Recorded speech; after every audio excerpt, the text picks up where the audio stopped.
श्री स्वामी समर्थ। तुम्हा सर्वांचं माझ्या यूट्यूब चॅनलवरती अगदी मनापासून स्वागत करते। तुमच्या मनातील सर्व काही चांगल्या इच्छा स्वामी महाराज नक्की पूर्ण करो हीच स्वामींच्या चरणी प्रार्थना करते आणि आजच्या व्हिडिओला सुरुवात करते। तर आजचा व्हिडिओ खरंच खूप महत्त्वाचा आहे। म्हणजे आजच्या व्हिडिओमध्ये आपण बघणार आहोत की ज्या स्त्रियांना मूल होत नाही, संतती होत नाही किंवा गर्भ टिकत नाही, त्यांनी ही म्हणजे प्रभावी सेवा जी आहे, उपाय तोडगा ती नक्की करावी। नक्की स्वामी तुम्हाला जे इच्छा आहे मनातली ती पूर्ण करतील। तर मूल होण्यासाठी स्वामींची कोणती सेवा करावी, तर वटवृक्ष हा स्वामींचा अतिशय आवडता वृक्ष आहे।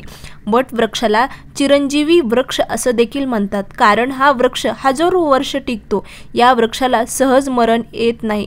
वटवृक्ष हा संतती देणारा व संतती जगवणारा वृक्ष आहे। या वृक्षाखाली स्वामींचा वास असतो। त्यामुळे ज्या स्त्रियांना मूल होत नाही त्या स्त्रियांनी किंवा ज्या स्त्रियांना मूल होतं पण त्यांचा गर्भ टिकत नाही, अशा स्त्रियांनी नक्कीच वटवृक्षाची ही पूजा करावी, जेणेकरून त्यांना संतती होण्याचं सुख प्राप्त होईल। तर कोणती सेवा करावी, तर सर्वात प्रथम म्हणजे संतती होत नसेल तर दाम्पत्याने दोन्ही नवरा आणि बायकोनी दोघांनीही दर गुरुवारी श्री स्वामी समर्थ महाराजांच्या मठात जायचं आहे आणि स्वामींना प्रार्थना करायची आहे की त्यांना म्हणजे मूल हवं आहे। दर गुरुवारी अशी जाऊन स्वामींना प्रार्थना करायची आहे, साकड घालायचं आहे। त्यानंतर दर पौर्णिमेला ज्या स्त्रियांना मूल होत नाही तिने वडाची पूजा करून स्वामींना संतती देण्यासाठी मनपूर्वक प्रार्थना करायची आहे। जोपर्यंत मूल होत नाही तोपर्यंत हा उपाय करून बघा।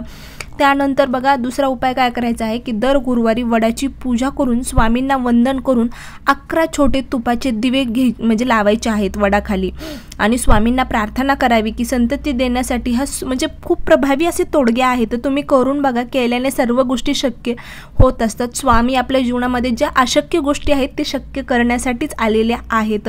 त्यामुळे दर गुरुवारी तुम्हाला वडाची पूजा करायची आहे, 11 दिवे लावायचे आहेत तुपाच्या वडाखाली।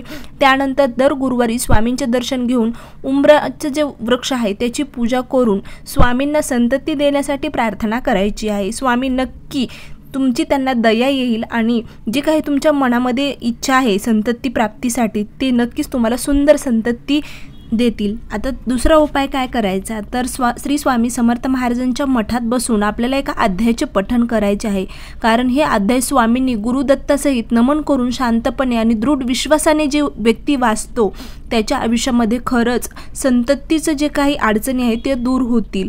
तर गुरुचरित्र या पवित्र ग्रंथातील 20 आणि 21 हे दोन्ही अध्याय जे आहेत ते एकत्र वाचायचे आहेत संततीसाठी। म्हणजे स्त्रीचा सतत गर्भपात होत असेल, गर्भ टिकत नसेल तर त्यांनी नक्कीच 20 आणि 21 हा दोन्ही अध्याय तुम्हाला मठामध्ये बसून वाचायचे आहेत। त्यानंतर 22वा जो अध्याय आहे तो मूल होत नसेल तर हा अध्याय नक्की तुम्ही मठामध्ये जाऊन तिथे वाचायचा आहे। दर गुरुवारी तुम्हाला हा अध्याय वाचायचा आहे। असा खूप प्रभावी असे ही सेवा आहे, तुम्ही करून बघा, नक्की तुम्हाला काहीतरी फरक म्हणजे पडेल। बघा तुम्ही अध्याय 20 आणि 21 हे दोन्ही अध्याय जे आहेत ते गुरुचरित्र या पवित्र ग्रंथातले आहेत आणि गुरुचरित्र हा असा ग्रंथ आहे की तुमची जी काही मनातली इच्छा आहे ती पूर्ण झाल्याशिवाय राहत नाही, ते ग्रंथ एवढा पवित्र आहे। तर या प्रकारे आजचा व्हिडिओ होता। खरंच व्हिडिओ आवडला असेल तर तुम्ही लाईक करा, शेअर करा आणि सबस्क्राईब करायला मात्र विसरू नका। कमेंटमध्ये नक्की लिहा श्री स्वामी समर्थ, जय जय स्वामी समर्थ। अवधूत चिंतन श्री गुरुदेव दत्त।